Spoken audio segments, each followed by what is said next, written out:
বাস্তব জগতে দেখবেন যে টাকা ধার নেয় সে ছোট হয় একবার, আপনার কাছে সমস্যার কথা বলে হাত পাতবে। আর যে ব্যক্তি টাকা ধার দেয়, সাহায্য করে, সহযোগিতা করে, সে ছোট হয় বারবার।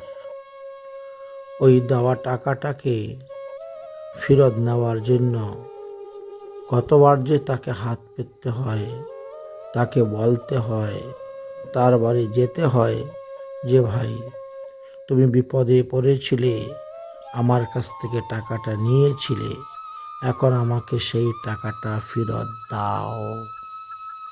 এইভাবে বারবার বলতে হয়, তার কাছে গিয়ে হাত পাততে হয়, ছোট হতে হয়। এই জন্যই বলে মহাজনগণ, যে টাকা ধার নেয় সে ছোট হয় একবার, আর যে টাকা ধার দেয় সে ছোট হয় বারবার। ঠিক তেমনি ভাবে ভোটের সময়, ইলেকশনের সময় দেখবেন তো চেয়ারম্যান, মেম্বার, প্রধানরা একবার মাত্র ছোট হয়, লোকের কাছে সে হাত জোর করে ভোট পাওয়ার জন্য, আর লোক বারবার তাদের কাছে গিয়ে ছোট হতে হয়, হাত পাততে হয়।